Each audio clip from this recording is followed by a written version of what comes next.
요한복음 1장 43절에서 51절 말씀 가지고 왕이 부르신다라는 제목으로 하나님 말씀 증거하겠습니다. 요한복음 오늘 5번째 시간입니다. 우리는 지난 시간 예수님께서 제자들을 만나주시는 사건을 살펴보았습니다. 요한복음 1장이 요한복음의 서론이라고 말씀을 드렸죠. 서론인 이 1장에서는 총 5명의 제자를 예수님께서 부르시고 만나주시는 것을 보게 되어집니다. 우리가 지난 시간에는 요한 사도, 그리고 안드레 사도, 그리고 베드로 사도를 예수님께서 직접 부르시고 또 만나주시는 장면을 살펴보았죠. 오늘은 빌립과 나다나엘이라는 제자가 예수님 앞에 나아오는 장면입니다. 소망하는 것은 오늘 말씀의 제목이 왕이 부르신다라는 제목처럼 오늘도 어김없이 우리의 왕 되신 예수님을 다시 한번 발견하는 시간 되었으면 좋겠고, 또 그의 부르심 앞에 진심으로 전심으로 응답할 수 있는 귀한 은혜가 있기를 예수님의 이름으로 축복합니다. 빌립을 부르시는 예수님을 먼저 좀 살펴보기를 원하는데 43절 말씀입니다. 우리 43절 말씀 같이 읽습니다. 또 이튿날 예수께서 갈릴리로 가까이 하시다가 빌립을 만나 이르시되 나를 따르라 하시니. 아멘. 자, 43절 말씀은 이튿날이라고 시작하고 있죠. 이튿날로 시작합니다. 요한복음 1장에서는 이 이튿날이라는 다음 날이라는 단어겠죠. 이 다음 날이라는 이 시간을 나타내는 단어가 총 3번 등장하고 있습니다. 29절에서 한 번 등장하고 있고요. 또 35절, 그리고 오늘 43절 이렇게 3번 등장하고 있습니다. 이 기준 시점은 예수님이 세례 받으신 사건 이후로 이튿날 이렇게 등장하고 있는 것입니다. 우리가 예수님의 공생애라고 하면 예수님께서 세례 요한에게 세례를 받으신 사건으로부터 시작을 합니다. 그날을 기점으로 해서 요한복음 1장에서는 이튿날, 이 다음 날이 3번 나오고 있는 것이죠. 그리고 2장으로 넘어가면, 성경책 갖고 계시는 분 보시면 아시겠지만 2장으로 넘어가면 사흘째 되는 날로 2장은 시작되어집니다. 3일이 지난 후, 영어로는 on the third day라고 나오고 있죠. 우리가 잘 알고 있는 가나의 혼인잔치가 이 셋째 날 지난 후점부터 다시 시작이 되어지는 것이죠. 이 세어보면 이런 것입니다. 예수님이 세례받은 날을 기점으로 이튿날 3번 나온다고 그랬죠. 그리고 3일이 지난 시점입니다. 1, 2, 3 하면 며칠이죠? 7일입니다. 7일이 등장되어지고 있는 것이죠. 우리가 7일 하면 창세기에서 어떤 부분이 좀 생각나시나요? 창조 사건이 기억이 되실 거예요. 하나님은 말씀으로 세상을 창조하셨고, 이것을 우리가 옛창조라고 말씀드렸잖아요. 그리고 이제는 말씀 되신 예수님으로 새로운 창조를 시작하고 있다는 것을 보여주고 있는 요한복음의 한 장치입니다. 이렇게 곳곳에 요한복음에는 하나님에게 숨겨진 장치들이 등장하고 있어요. 우리가 지난주에도 말씀드렸듯이 하나님께서 첫사람 아담을 창조하시고 첫 사역으로 해주신 것은 동물들을 불러주시고 그 동물들에게 이름을 부여해 주시는 것, 그것이 아담의 첫 사역이었습니다. 예수님의 첫 사역은 무엇이었습니까? 우리 지난주 생각해 보시면 제자들을 부르시고 또 제자인 베드로에게 새로운 이름, 베드로라는 이름을 부여해 주신 것이 또 예수님의 첫 사역이죠. 이렇게 아담과 또 예수님의 사역은요, 굉장히 비슷한 부분이 있습니다. 다시 43절로 돌아가서 예수님께서는 갈릴리, 예수님이 3년 반 동안 사역하셨던 곳이 바로 이 갈릴리 지역이었는데, 이 갈릴리 지역으로 가시다가 빌립이라는 인물을 만나게 되어집니다. 그리고 예수님은 이 빌립에게 딱 한마디 말씀 전하시죠. 나를 따르라, 나를 따르라. 여러분 한번 상황을 한번 생각해 보십시오. 상상을 해 보십시오. 어땠을까요? 이때까지 예수님은 기적을 베푸셨던 적도 없습니다. 하신 것이라고는 세례 받으시고 제자들 몇 명, 앞에 총 3명이죠. 3명의 제자를 부르신 것밖에 없습니다. 사람들이 예수님을 제대로 알지도 못했을 때입니다. 또 이 빌립이 멍청한 사람이 아니에요. 그런 것도 아닙니다. 나중에 이 오병이어 사건이 있을 때 예수님께서 이 많은 사람들 다 어떻게 했으면 좋겠냐라고 했을 때 이 빌립이 계산을 합니다. 한 200데나리온 정도가 필요합니다. 그래도 아마 부족할 것 같습니다라고 하면서 즉석에서 이 계산했었던 머리 회전도 굉장히 빠른 사람이었습니다. 그런 그가 예수님의 부르심, 나를 따르라, 생면부지 처음 본 사람입니다. 그런데 나를 따르라는 이 부르심 앞에 그대로 순종을 하게 되어지는 모습을 보게 되어집니다. 여러분 이 부분을 우리는 어떻게 설명을 할 수 있을까요? 어떻게 설명할 수 있을까요? 이 부르심은요, 하나님의 신적인 부르심입니다. 하나님의 강권적인 부르심이다라는 것이죠. 아까 우리가 찬양을 드렸었던 것처럼 하나님의 주권적인 부르심이었기 때문에 가능했다라는 것이죠. 성경을 보면 이렇게 부르심을 받는 사람들이 종종 또 등장해요. 대표적으로 우리가 잘 알고 있는 사도 바울 선생님이 있습니다. 다메섹 도상에서 그가 하나님의 강권적인 부르심을 받게 되어집니다. 성경에는 이런 부르심들이 등장하죠. 우리도 아마 그런 분들이 있을 수도 있습니다. 내가 예수님 믿고 하나님 믿는 거 생각해 보니 그 이유를 잘 모르겠어. 누가 나를 특별히 전도한 것도 아니고 어느 순간 내 아이의 마음속에서 교회를 가봐야겠다는 생각이 들고 예수님이 믿겨지기 시작했어 라고 말씀하시는 분들도 있습니다. 그렇게 고백하시는 분들도 있죠. 또 어떤 분들은 그런 분도 보았습니다. 꿈속에서 어떤 음성을 들었다라는 것이죠. 그리고 교회를 찾아갔다라고 말씀하시는 분도 있어요. 그렇게 예수님을 알 수도 있습니다. 하나님이 이렇게 신비한 방법으로도 우리를 부르실 수도 있습니다. 그렇게 강권적인 부르심으로 우리들을 부르시기도 합니다. 하나님께서 자신의 자녀들을 부르시는 것에는 여러 가지 방법이 있습니다. 우리가 지난주 살펴보았듯이 요한과 안드레를 부르시고 만나주셨던 방법은 세례 요한의 메시지를 듣고 그들이 예수님께 나아가죠. 하나님의 어린 양이라는 그 메시지를 듣고 예수님께 나아갔습니다. 이것은 오늘날로 보면 설교를 통해 하나님이 부르시는 방법이겠죠. 이렇게 하나님을 만나시는 분들도 있습니다. 그리고 또 지난주에 살폈었던 베드로의 경우는 동생인 안드레가 불러서 예수님께 나아간 경우입니다. 오늘 나다나엘도 그런 경우인데요. 이것은 우리가 잘 알고 있는 전도나 선교라는 방법으로 하나님께 예수님께 나아가는 분들이죠. 사람이 사람을 초청하여 하나님께 나아가는 경우입니다. 그리고 방금 읽었었던 오늘 빌립과 같이 예수님께서 직접 그 마음을 건드리셔서 부르시기도 하십니다. 여러 방법이 있을 것 같아요. 여러분 어떠십니까? 우리는 어떤 방법으로 하나님이 또 예수님이 우리를 부르셨습니까? 여러 모양, 여러 방법이 있을 것이라고 생각합니다. 그런데 중요한 것은요, 그것이 어떤 방법이었든 간에 먼저 부르시는 것은 하나님이시고 예수님이시다라는 것입니다. 먼저 그 예수님이 부르시고 먼저 그 하나님이 부르셨기 때문에 우리는 응답하고 반응하며 하나님께 나왔다는 것이죠. 우리 생각에는 나는 내 친구가 전도해서 교회 다니기 시작했는데, 난 태어나 보니 우리 집이 기독교 집안이라서 그냥 예수 믿게 되었는데, 아니면 나는 내가 그냥 어느 순간 내가 믿어보고 싶은 마음이 생겨서 교회 다니고 예수를 믿기 시작한 건데 라고 생각할 수 있지만 여러분, 하나님의 자녀가 되는 것은 내가 되고 싶다고 될 수 있는 것도 아니고 내가 먼저 찾아간다고 찾아갈 수 있는 것도 절대 아니더라는 것이죠. 이 부분을 우리가 지지난주 시간에 읽었었던 1장 12절 13절 말씀에서는 이렇게 증언하고 있습니다. 말씀 읽습니다. 영접하는 자, 곧 이름을 믿는 자들에게는 하나님의 자녀가 될 권세를 주셨으니 이는 혈통으로나 육적으로나 사람의 뜻으로 하지 아니하고 오직 하나님께로부터 난 자들이냐. 아멘. 자, 하나님의 자녀가 되는 것은 혈통이나 육정이나 사람의 뜻이 아니라는 것이죠. 그리고 오직 하나님께 난 자들만 가능하다라는 것입니다. 이것이 하나님의 자녀들 되는 방법이라는 것이죠. 이것이 무슨 말이냐면 하나님의 자녀가 된다는 것은 철저하게 하나님으로부터 시작되어진다는 것입니다. 하나님께로부터 난 자들만이 하나님께 올 수 있다는 거예요. 우리가 하나님 앞으로 나오게 되어지는 방법은 그 모양은 다 다를 수 있습니다. 혈통이나 육정이나 사람의 뜻, 그런데 그것은 아니라는 거예요. 오직 하나님의 뜻이 그 가운데 있다는 것이죠. 육정이 아닌 하나님의 작정과 계획이 있어서 우리가 하나님의 자녀가 된 것이고, 혈통이 아닌 예수님의 그 피 흘리심으로 인해 우리가 하나님의 자녀가 되었다라는 것이죠. 빌립에게 나를 따르라고 하셨던 이 예수님의 말씀은 함께 거함, 함께 하심으로 하나님의 가족으로 하나님의 자녀로 초청하시는 하나님의 신적인 부르심이었다라는 것이죠. 여러분 잊지 마시기 바랍니다. 우리가 예수를 믿고 하나님의 자녀가 되었다는 것은 결코 우연이 아닙니다. 이것은요, 사람의 뜻도 아니고 이것은 내 의지도 아닙니다. 하나님의 부르심이 있었기 때문에 가능했다는 것이죠.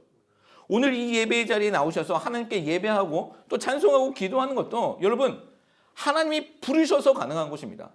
우리는 우리 힘으로 나온 것 같죠? 우리 의지로 나온 것 같죠? 여러분, 우리에게는 그런 의지 없습니다. 하나님이 부르셔서 이 자리에 나와서 예배드리고 있는 줄 믿습니다. 오늘도 그 말씀 앞에서 하나님의 그 부르심을 다시 한번 인정하고 우리와 함께 거하시길 원하시는 그 예수님께 감사할 수 있는 우리 모두가 되시기를 예수 그리스도 이름으로 축복합니다. 두 번째는 이제 빌립이 나다나엘을 부르는 사건이 등장하고 있어요. 빌립이 나다나엘을 예수님께로 부르는 아주 유명한 사건이죠. 앞서 말씀을 드렸지만 빌립이 나다나엘을 전도한 사건입니다.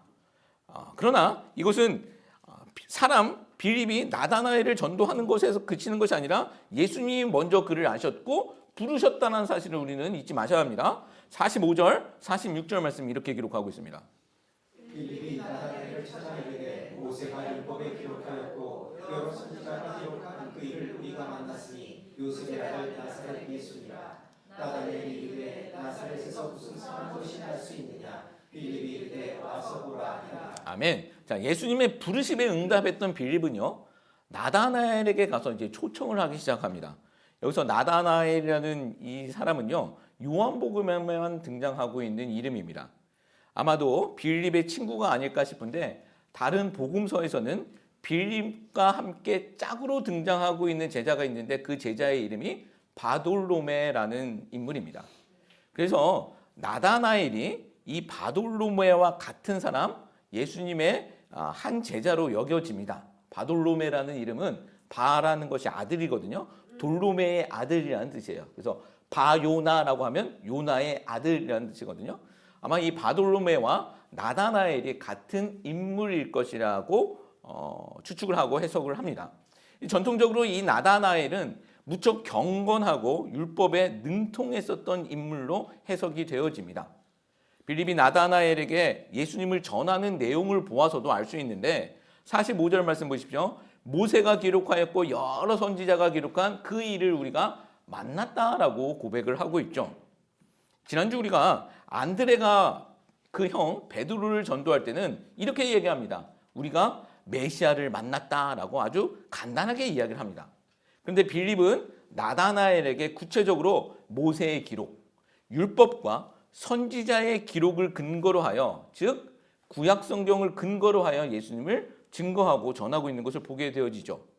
아마도 이 나다나엘이 성경에 능통했었던 사람일 것이라고 추측할 수 있는 부분이 되어집니다. 성경을 근거로 예수님을 전하고 있기 때문입니다. 그런데 이 빌립의 말 뒷부분은 우리가 그분을 만났는데 그분은 요셉의 아들 나사렛 예수시다라고 말을 하고 있습니다. 이 말 뉘앙스가 뒤로 가면서 조금 흐려지는 부분이 있어요. 뒤에 가보면 이제 나다나엘은 가나라는 동네 출신입니다. 가나라는 동네 출신.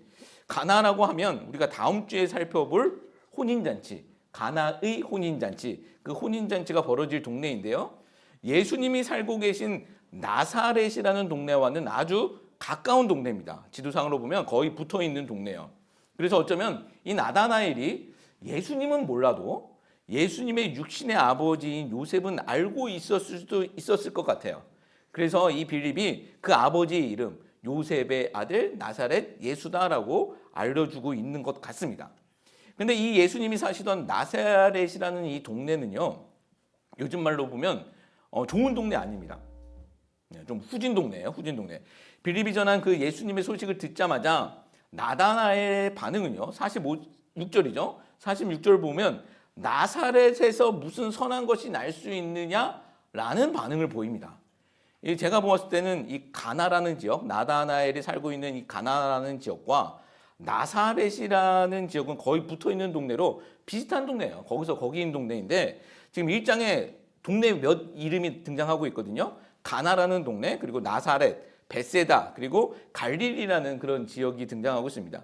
이 지역들은 이스라엘에서 보면요, 예루살렘이 수도잖아요. 예루살렘의 수도 북쪽 끝머리, 이스라엘의 제일 북쪽 끝머리에 있는 지역들입니다.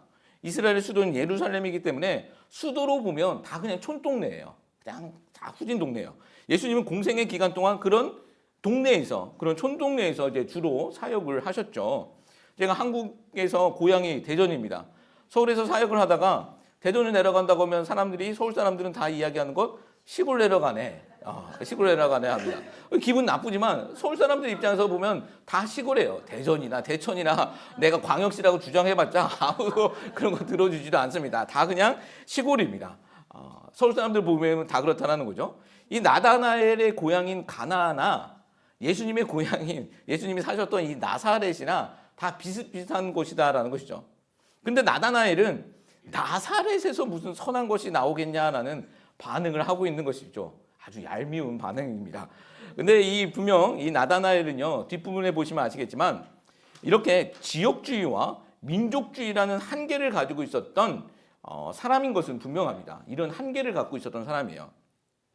근데 이 나다나엘의 반응은요, 이 예수님에 대한 의심, 나다나엘의 반응 중에서 이 예수님에 대한 의심은 합리적인 부분도 분명히 있습니다. 단지 그냥 지역적인 감정만 있는 것이 아니라 합리적인 부분도 있어요. 왜냐하면 빌립이 말한 모세가 기록하고 선지자가 기록했다라는 그 사람은 메시아, 그리스도를 이야기하고 있는데 이 이스라엘이 그토록 고대하고 기다리고 있었던 메시아 그리스도는요, 선지자들의 예언에는 베들레헴에서 태어날 것이다라는 예언이 그 가운데 있었기 때문이죠. 그것을 나다나엘은 알고 있었을 것입니다. 미가서 5장 2절 말씀 보면 이렇게 기록하고 있죠. 베들레헴 에브라다야 너는 유다 족속 중에 작을지라도 이스라엘을 다스릴 자가 내게서 내게로 나올 것이다. 그의 이름은 상고의 영원히 이르리라. 아멘. 자, 미가라는 선지자 들어보셨나요? 우리 잘 모르는 선지자입니다. 그리고 성경도 잘 읽혀지지 아니하는 성경 중에 한 부분이죠. 근데 그곳에는 분명히 베들레헴에서 이스라엘이 그토록 기다리던 메시아 그 통치자가 나올 것이라고 기록하고 있습니다. 나다나엘은요, 그것을 알고 있었던 것이죠. 그러기에 나사렛이라는 동네에서 메시아가 나온다라는 것은 그에겐 말도 안 되는 일이었습니다. 그것을 강조하기 위해서 그가 나사렛에는 선한 것이 나올 수 없다라고 말하고 있는 것이죠. 지금 같았으면 이게 난리 날 말이지만 지금 그렇게 표현을 하고 있는 것입니다. 근데 여러분, 우리는 잘 알고 있습니다. 예수님의 고향이 어디십니까? 예수님의 고향은 베들레헴이에요. 성경대로 예수님은 베들레헴에서 태어나셨습니다. 그리고 헤로드 왕의 영아 학살을 피해서 애굽으로 잠시 피신했다가 또 아버지 요셉의 고향인 나사렛으로 돌아와서 그곳에 정착하여 30년 동안 사셨던 것이죠. 성경대로 예수님은 베들레헴에서 태어나신 분이 맞습니다. 지금 이 예수님의 이 탄생 스토리는요, 출애굽기의 그 모세의 스토리와 굉장히 유사합니다. 왜냐하면 이 모세의 출애굽 사건 역시 이 엑소더스의 실체 역시 예수님의 십자가 사건으로 완성되어지는 영적 출애굽 사건, 이것이 실체이기 때문이에요. 여튼 이제 본문을 다시 돌아가서 사실 예수님의 그 베들레헴 탄생을 몰랐었던 나다나엘 입장에서, 그가 성경을 많이 알고 율법을 공부했었던 나다나엘 입장에서는 나사렛에서 메시아가 탄생된다라는 것을 받아들일 수 없었던 것이죠. 충분히 합리적인 의심이었었던 것입니다. 저는 신앙생활 하면서도 합리적인 의심을 갖는 것은 나쁜 것이 아니라고 생각을 합니다. 저는 오히려 너무 덮어놓고 믿는 것이 더 위험한 것이 아닐까 싶습니다. 말도 안 되는 것을 가지고 무조건 믿으라고 하는 분들도 있는데 우리는 분별을 할 수 있어야 됩니다. 성경은요, 하나님의 말씀은 덮어놓고 믿는 것입니까? 우리가 성경을 덮어놓고 믿어야 되나요? 아니죠. 성경은 하나님의 말씀은 펼쳐놓고 믿는 것입니다. 성경은 장식품이 아니잖아요. 덮어놓는 장식품이 아닙니다. 펼쳐놓고 읽고 기도하며 묵상하며 믿는 것이 바른 것이죠. 그것이 바른 태도입니다.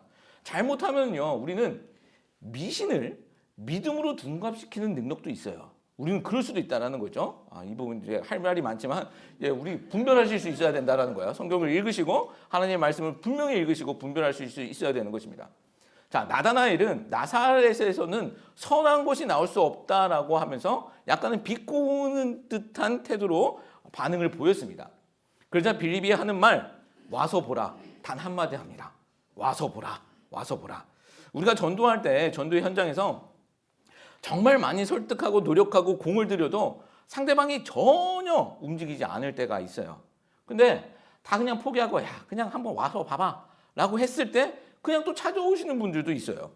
우리 생각에는 좀 이해가 안 되잖아요. 그런데 왜 그럴까요? 왜 그러겠습니까? 제가 처음에 말씀드렸었던 것처럼 전도와 선교는 우리 인간이 하는 것이지만 부르시는 분은 하나님이시기 때문입니다. 하나님의 때가 있었기 때문에 그가 움직이게 되었다라는 거야. 와서 봐. 라는 그 한마디에 움직이는 것은 하나님의 때가 그에게 임했기 때문이다라는 것이죠. 여러분 전도하시려고 하시면 낙심될 때가 있을 거예요. 특히 가까운 분들 전도할 때, 가족 전도하실 때 제일 그런 안타까움이 많이 있습니다. 근데 여러분 낙심하지 마십시오. 우리에게 저 사람을 보며 영혼 구원의 마음을 주셨다면요, 그것은 하나님이 주신 거예요. 우리 동기로서는 그런 동기가 나오지 않습니다. 우리 안에서는 그런 선한 의지가 없어요. 우리에게 영혼 구원이란 마음을 주셨다면 그거 하나님이 주신 거예요. 지금은 저 사람이 움직이지 않아도 하나님의 때에 반드시 하나님께 나오게 된다는 것이죠. 그렇기 때문에 우리는요, 낙심하지 마시고 그를 위해서 기도하시고 예수님 전하면 되는 것입니다. 그것이 우리의 목이고 그것이 전도자인 우리의 목이 되어진다는 것이죠. 자, 빌립이 와서 빌립이 그에게 와서 보라라는 이 말 한마디에 나다나엘이 정말로 예수님께 나아갑니다. 전혀 움직이지 않을 것 같고 율법도 많이 알아서 나사렛에서는 그런 것이 나올 수 없다라고 말했었던 그 나다나엘이 예수님께 나아갑니다. 왜 그랬을까요? 빌립이 말하였지만 아까 말씀드렸듯이 그것은 하나님의 부르심이었기 때문이다라는 거예요. 사람이 전도했지만 하나님의 부르심이 있었기 때문에 그가 움직였다라는 것이죠. 그리고 47절, 48절 말씀은 이렇게 또 우리에게 증거하고 있습니다. 예수께서 나다나엘이 자기에게 오는 것을 보시고 그를 가리켜 이르시되 보라, 이는 참으로 이스라엘 사람이라. 그 속에 간사한 것이 없도다. 나다나엘이 이르되 어떻게 나를 아시나이까? 예수께서 대답하여 이르시되 빌립이 너를 부르기 전에 내가 무화과 나무 아래 있을 때 보았노라. 아멘. 자, 예수님이 나다나엘을 보십니다. 자신에게 나오고 있는 나다나엘을 보시고 조금 전에 이 나다나엘은 나사렛에서 무슨 선한 것이 나오냐고 말했었던 그 나다나엘을 보시면서 말씀하시죠. 자, 우리 같으면 어떤 말을 먼저 할까요? 이 모든 상황을 압니다. 야, 너 다시 말해봐. 다시 말해봐. 여기 증인 있으니까 똑바로 다시 한번 말해봐. 아까 뭐라 그랬지? 나사렛에서 뭐 선한 것이 없다? 네가 살고 있는 가나는 뭐 초콜릿밖에 더 있냐? 뭐 이런 거 하실 것 같은데 참 감사한 게 우리 예수님은 그러시지 않으셨다는 거예요. 우린 그럴 것 같은데 우리는 그렇잖아요. 나에게 잘못한 거 있으면 그 사람 나에게 실수한 것 그것만 생각하잖아요. 우리는 그런 거 절대 잊지 못합니다. 나 때문에 저 사람 밤잠 자지 못하고 아파하는 거 그런 거 기억하지 못하고 내가 받은 상처, 그 작은 것, 내가 받은 그 자존심 상한 것 그런 것만 기억하잖아요. 우린 본성상 그렇습니다. 근데 우리 예수님은요, 우리 하나님은 그렇지 않으셨다라는 것이죠. 이게 은혜예요. 사실 이게 큰 은혜입니다. 하나님은 우리 실수, 잘못 이런 것을 기억하시는 것이 아닙니다.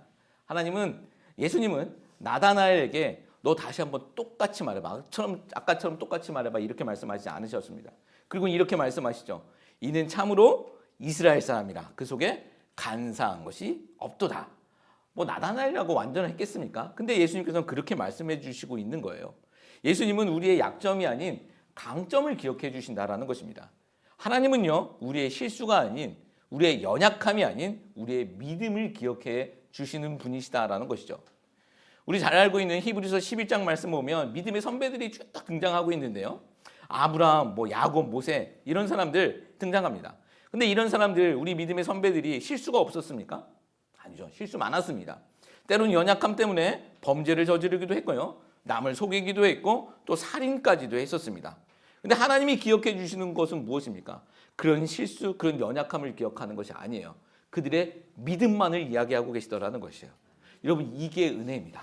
하나님이 우리를 보실 때 우리의 연약함과 실수를 기억하시는 것이 아니라 우리의 강점, 우리의 믿음을 보아주시더라는 것이죠. 예수님이 나다나엘에게 참 이스라엘이라고 하며 그 속에 간사함이 없다라는 말에는 어떤 의미가 있을까요? 예수님은 참 이스라엘과 지금 간사함을 대조하고 말씀하고 있는 거예요. 참 이스라엘과 간사함을 대조하면서 말씀하고 있는 거예요. 당시 유대인들은 자신들만이 이스라엘, 하나님의 백성이라고 믿고 있었죠. 혈통적으로 아브라함의 후손만이 하나님의 나라의 백성이라고, 자신들만이 그런 하나님의 나라의 백성이라고 믿고 있었습니다. 앞서 13절에서 말씀 보시면 성경이 하나님의 자녀는 혈통이나 육정으로나 사람의 뜻으로 나지 아니했다라고 읽었잖아요. 이 부분은 당시 유대인들을 향해 하나님께서 해주시는 말씀이에요. 너희들이 혈통이나 육정이나 사람의 뜻으로 너희가 하나님의 나라 자녀라고 생각하고 있지만 그거 아니다라고 말씀하시는 거예요. 유대인들은 자기들만이 이스라엘, 하나님의 백성이라고 믿고 있었던 것입니다. 그런데 예수님께서는 그런 외형적인 조건이 아니라 그 속, 그 마음, 그 중심을 보며 참 이스라엘에 대해 설명하고 계신 것이에요. 우리가 마태복음 5장 말씀을 보면 팔복에 대해 예수님께서 말씀하시나요? 이때도 이 복을 누리는 사람들은요, 외형적인 조건을 갖고 있었던 사람들이 아닙니다. 잘난 사람, 공부 많이 한 사람, 혈통이 좋은 사람, 이런 사람들이 복이 있다라고 예수님께서 말씀하시지 않으세요. 그리고 예수님께서 말씀하신 것은 무엇입니까? 심령이 가난한 자, 애통하는 자, 온유한 자, 마음이 청결한 자, 그 중심, 그 마음을 보시며 그들이 복되도다라고 말씀하고 있는 거예요. 오늘 나다나엘도 마찬가지입니다. 예수님은요, 나다나엘의 그 중심을 보시며 그 마음을 보시며 그가 참 이스라엘 사람이라고 말씀해 주고 계신 것입니다. 자, 그런데 여기서 우리가 주의할 게 좀 있어요. 예수님이 나다나엘에게 하신 이 칭찬은요, 예수님께서 사람에게 해주신 가장 큰 칭찬입니다. 가장 큰 칭찬이에요. 그래서 우리가 나다나엘을 설명할 때 그의 경건과 그의 성경에 대한 열심에 초점을 맞추어 우리도 나다나엘을 본받아야 한다라는 메시지들이 참 많습니다. 그런데요, 성경은 사람이 주인공이 절대 아닙니다. 분명 교훈적인 부분이 있어요. 성경에서는 사람을 통해 교훈적인 부분은 있지만 사람을 주인공으로 올려서는 절대 안 됩니다. 우리가 지난 2주 동안 세례 요한에 대해서 살펴보았죠. 세례 요한은 어떤 누구보다도 자기 사명을 잘 알고 있었던 사람입니다. 그렇다고 해서 세례 요한이 완전한 사람이다, 이런 것을 이야기하는 것은 절대 아닙니다. 성경은 그렇게 이야기하는 거 아니에요. 세례 요한은 훗날요, 예수님을 보고 제자들을 시켜서 이런 질문을 합니다. 당신이 우리가 기다리고 있는 분 맞냐라는 질문을 합니다. 분명 예수님을 향해 하나님의 어린 양이다라고 선포했었던 세례 요한이 훗날 예수님을 보고 정말 당신이 그분 맞냐라는 질문을 하고 있는 것이죠. 그런 의문을 갖게 되어집니다. 세례 요한 역시 연약한 사람에 불과하다는 거예요. 내가 기대하고 있는 모습이 나타나지 아니하니 정말 당신이 그 사람 맞습니까? 우리가 기다리고 있는 그 메시아 맞습니까? 라고 의심하게 되어지더라는 것이죠. 여러분, 성경은요, 절대 사람을 주인공으로 올려놓지 않습니다. 그리고 그럴 수도 없는 것이죠. 나다나엘도 이 49절 말씀 보면 라삐여 당신은 하나님의 아들이시요 당신은 이스라엘의 임금이로소이다 라는 또 귀한 고백을 하게 되어집니다. 그런데 이 고백 역시 잘 들여다보면 예수님에 대해 오해를 하고 있다는 것을 우리가 알 수 있죠. 어떤 오해가 있습니까? 예수님을요, 세상의 왕이 아닌 자기들의, 그 유대인들의, 이스라엘의 임금만으로 여기고 있었다는 것입니다. 나다나엘은 예수님께 엄청난 칭찬을 받은 사람이지만 그는 지역주의와 이런 민족주의에서 벗어나지 못한 그런 한계를 가지고 있었던 사람에 불과했더라는 것이죠. 그러면 예수님이 하신 말씀에는 어떤 의미가 있을까요? 그 간사함과 이스라엘을 대조하고 있으시는데 이것에는 어떤 의미가 있을까요? 구약 성경을 보면 간사함의 대표가 되어지는 인물이 있거든요. 간사함의 대표가 되어지는 인물, 혹시 기억나시는 분 누가 있으신가요? 야곱. 예, 야곱입니다. 야곱. 성경은 야곱의 성격을 간사함으로 설명하고 있습니다. 속이다, 사기치다라는 뜻이죠. 그리고 야곱의 이름 역시 그 뜻 역시 속이다, 붙잡다라는 뜻을 갖고 있는 사람입니다. 그의 인생 여정은요, 그의 이름처럼 속이고 사기치는 것이었습니다. 나 복받으려고 형을 속이고 또 눈먼 늙은 아버지를 속이고 또 삼촌을 속이며 그렇게 살아갔었던 인생, 속이며 사기치는 인생이 바로 야곱의 인생이었었죠. 그런 야곱에게 하나님은요, 그의 환도뼈를 부셔버리고 새로운 이름을 주십니다. 그 이름이 무엇이죠? 이스라엘. 예, 이스라엘입니다. 하나님은 새 이름 이스라엘이라는 이름을 주시고 그 야곱을 가나안 땅으로 들여보내시는 것이죠. 야곱이라는 이름을 없애버리시고 새로운 이름을 지어주시고 가나안 땅으로 들여보내주시는 것입니다. 그렇게 유대민족의 이름은요, 야곱의 새 이름 이스라엘로 그 후로부터 불려지게 되어집니다. 이스라엘이라는 이름의 뜻은 무엇인지 아십니까? 하나님과 겨루어 이겼다라는 뜻이 그 이름의 뜻입니다. 이스라엘이라는 뜻이 하나님과 겨루어 이겼다라는 뜻이에요. 근데 한번 생각해 보십시오. 사람이 하나님과 겨루어 이길 수 있습니까? 피조물인 사람이 창조주인 하나님과 겨룰 수도 없죠. 대결 자체도 불가능한 것입니다. 그런데 이겼다라고 말씀하세요. 그런데 하나님은 이스라엘이라는 이름을 부여해 주신 겁니다. 여러분, 만약 사람이 하나님과 겨루어서 이길 수 있다면 어떤 경우에서 이길 수 있을까요? 그 경우는 딱 하나예요. 하나님이 저 주실 때죠. 그죠? 하나님이 저 주실 때만 사람이 이기는 것입니다. 우리 뒤에 하진이 있지만 아빠가 아이하고 씨름할 때 힘으로는 싸움이 안 되잖아요. 그런데도 아빠는 져줍니다. 씨름을 하게 되면 이제 조금 크면 막 씨름하고 달려들 텐데 아빠는 져줄 수밖에 없어요. 왜 져줍니까? 사랑하니까. 그죠? 사랑하니까. 힘으로 내가 이기는 것이 아니라 져주는 거예요. 예쁘니까 져주는 겁니다. 하나님도 그러시다라는 것이죠. 하나님과 겨루어 이겼다라는 이스라엘의 이름의 뜻에는 하나님이 너무 사랑한다는 그 뜻이 있는 거예요. 내가 너를 너무 사랑한다라는 그 뜻이 이스라엘 이름 가운데 있었던 것입니다. 하나님은요, 야곱에게 이스라엘이라는 새 이름을 주시고 가나안 땅으로 인도하실 때는 이제 야곱, 그렇게 속이며 사는 인생 벗어버리고 그 옛것들은 벗어버리고 이스라엘, 하나님의 사랑을 받고 하나님을 사랑하는 인생으로 살아라 하면서 가나안 땅으로 초청해 주신 것이죠. 여러분, 그런데 이스라엘이 그렇게 가나안 땅에서 살았습니까? 못 살았죠. 못 살았습니다. 여전히 수천 년 동안 야곱으로 살았습니다. 수천 년 동안 속이며 그렇게 사기치며 살았습니다. 그런 야곱 인생들에게 이제는 예수님이 오셔서 이제는 야곱의 환도뼈를 부시는 것이 아니라 이제는 자신의 손과 발에 못을 박으시고 참 이스라엘로 만들어 주시겠다는 그 다짐이 이 말씀 가운데 있는 거예요. 새 창조를 이루시겠다는 다짐이, 그 모습이 이 가운데 있는 것입니다. 예수님은 나다나엘을 보시면서 그런 야곱이 없는 참 이스라엘을 옛것이 지나가고 새로운 피조물이 될 하나님의 참된 백성들을 바라보시고 있었던 것이죠. 아멘입니다. 50절, 51절 말씀은 또 이렇게 말씀하고 있어요. 50절, 51절 말씀입니다. 예수께서 대답하여 이르시되 내가 너를 너와 하나님 안에서 보았다 함으로 믿느냐 이보다 더 큰 일을 보리라. 또 이르시되 진실로 진실로 너희에게 이르노니 하늘이 열리고 하나님의 사자들이 인자 위에 오르락내리락 하는 것을 보리라. 아멘. 자, 너희가 앞으로 큰 일을 볼 것인데 51절 말씀 보면 진실로 진실로라고 말씀하고 있죠. 진실로 진실로. 여기서 진실로라는 이 단어가 히브리어 말로 아멘이라는 단어예요. 아멘. 우리가 기도할 때 사용하는 단어 아멘. 뜻은 그렇게 이루어질 것을 믿습니다. 그렇게 이루어질 것을 소망합니다라는 뜻입니다. 이 아멘이라는 단어를 두 번 반복하면서 반드시 이루어질 것이다라고 예수님께서 말씀하시는 거예요. 뒤부터 일어날 일은 아멘 아멘 반드시 이루어질 일이라는 것이죠. 그리고 그 뒤에 일어날 그 반드시 일어날 일은 무엇이었습니까?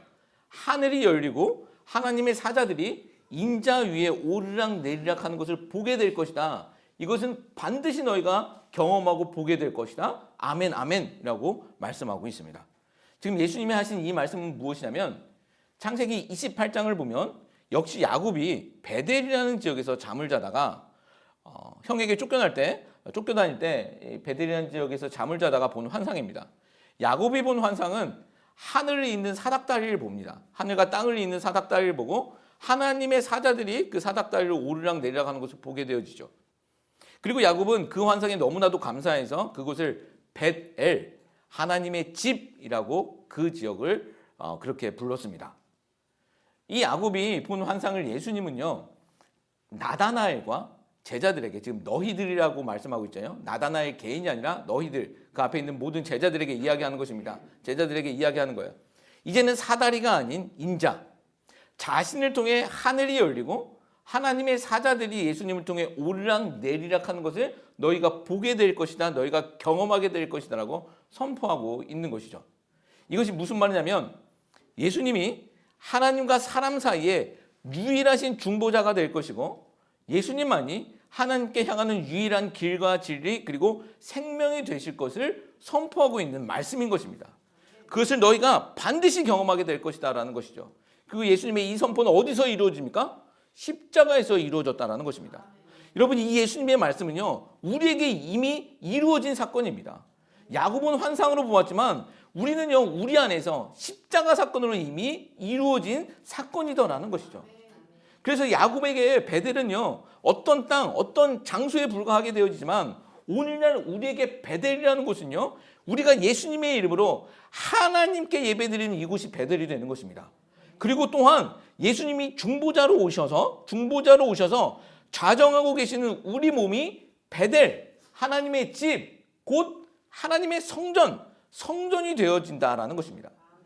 그러기에 우리는 야곱이 아닌 참 이스라엘 하나님을 사랑하고 하나님께 사랑받는 참된 하나님의 백성들, 하나님의 자녀들이 되게 되어진다라는 것이죠. 하나님이 그 일을 우리 가운데, 예수님이 그 일을 우리 가운데서 이루셨기 때문이다라는 것이죠. 우리 안에서 하나님은요, 예수님은요, 하나님의 중보자가 되셨고 우리에게 생명과 길 그리고 진리가 되셨기 때문에 우리는 하나님의 백성이 될 수 있게 되어졌다라는 것입니다. 예수님이 이 부분을 말씀하고 있는 거예요. 말씀을 정리하겠습니다. 왕이 부르신다라는 제목으로 우리가 하나님 말씀 증거했습니다. 빌립과 나다나엘을 부르시는 예수님을 우리는 살펴보았죠. 우리가에게 은혜가 되고 또 도전되어지는 말씀은 어떤 부분이었습니까? 첫 번째, 하나님의 부르심에는 여러 모양이 있지만 그 끝은 하나다라는 것이에요. 잊지 마셔야 합니다. 하나님의 부르심에는 여러 모양이 있지만 그 끝은 하나다라는 것입니다. 요한과 안드레 또 요한과 안드레는 세례 요한의 그 메시지로 예수님께 나왔습니다. 설교를 듣고 예수님을 믿게 된 것입니다. 또 베드로와 나다나엘은 형제와 또 친구의 전도로 예수님께 나온 것이죠. 전도와 선교라는 모양 앞에 하나님께 나온 것입니다. 그리고 빌립은 예수님께서 직접 부르셔서 예수님께 나옵니다. 이렇게 하나님의 부르심에는요 각자의 모양, 각각의 방법이 다 달랐습니다. 그런데 그 부르심에는요 목적은 하나다라는 것입니다. 부르심의 방법은 다 달라 보여도 그 목적은 하나다라는 것이죠. 지금 이 5명의 제자 여러분 나중에 어떻게 되는 줄 아십니까? 나중에 어떤 모습으로 그들의 생을 마감하는 줄 아십니까? 다 십자가로 순교하게 되어집니다. 교회의 전승에 의하면 베드로는요 네로에 박힐 때 십자가에 거꾸로 매달려 순교하게 되어지죠. 로마 한복판에서 그렇게 순교합니다. 또 베드로에게 복음을 전했었던 예수님을 전했었던 그 동생 안드레는요 지금의 그리스 지역에서 X자 십자가에서 순교당하게 되어집니다. 그래서 지금도 그 X자 십자가를 안드레 십자가라고 이야기를 하는 것입니다. 그리고 빌립 역시 지금의 터키 지역에서 채찍질 당한 후에 십자가에 매달려 순교하게 되어집니다. 그리고 예수님께 가장 큰 칭찬을 받았었던 나다나엘, 이 바돌로메는요 전승에 의하면 지금의 아르메니아 지역에서 산채로 그 살가죽이 벗겨집니다. 그리고 십자가에 그 상태로 매달리게 되어지죠. 그래서 또 호흡이 있었을 때 그의 머리를 잘라냅니다. 십자가에 못 박힌 상태에서 머리가 잘린 채로 순교를 당하게 되어집니다. 그렇게 처참하게 순교당합니다. 요한은 어땠을까요? 요한은 예수님의 12제자 중 유일하게 참혹한 죽음을 면한 제자입니다. 그래서 어떤 분들은 요한이 하나님께 사랑을 받아서 뭐 장수의 복을 받았다라고 얘기하지만 전혀 그런 거 아닙니다. 그가 90살이 넘게 살면서 그가 보고 목도한 것은 무엇일까요? 그 믿음의 형제 자매들이 그렇게 순교당하는 것을 목도했습니다. 그의 삶 역시 그런 순교자의 삶, 십자가의 삶을 그가 걸어갔다라는 것입니다. 여러분 하나님의 부르심의 모양은 다 달랐지만 그 부르심의 종착은요 십자가의 길 하나뿐이었다라는 것입니다. 여러분 예수님이 우리를 부르신 것 여러분 예수님의 길을 걸으라고 부르시는 것입니다. 하나님이 우리를 성도로 교회로 부르시는 것은요 우리끼리 잘 살아라 재밌게 잘 살아라 이거 아닙니다. 예수님이 가신 그 길 너희도 가라라고 불러주셨다라는 것입니다. 여러분 이 사실을 잊지 아니하는 우리들이 되었으면 좋겠습니다. 또 두 번째는 하나님은 우리의 연약함을 보시는 것이 아니라 우리의 믿음을 보신다라는 것이죠. 이게 은혜라고 말씀드렸습니다. 여러분 마지막 날 우리가 하나님 앞에서 우리의 삶을 개수할 때가 분명 옵니다. 반드시 그날은 옵니다. 그때 우리의 연약함이 또 실수만이 드러난다면 우리가 어떻게 하나님 앞에 설 수 있겠습니까? 우리 잘못한 거 많지 않습니까? 우리의 삶을 돌려보십시오. 잘못한 거 많지 않습니까? 창피해서 누구에게 또 알려지고 싶지 않은 그렇게 숨기고 싶은 일들도 많습니다. 우리가 교회 다니면서도 부끄러운 일들도 많이 했습니다. 근데 우리 예수님은요. 우리의 모든 허물과 실수는요. 자기의 십자가로 가려주시고 자기의 피로 덮어주시고 우리의 믿음만을 부어주신다라는 것이죠. 예수님이 자신의 피로 우리의 중보자가 되어주신다라는 것입니다. 그래서 마지막 날 우리는 하나님 앞에 설 수 있게 되어진다라는 것이죠. 예수님의 십자가의 공로로 우리가 하나님 앞에 서게 되는 것입니다.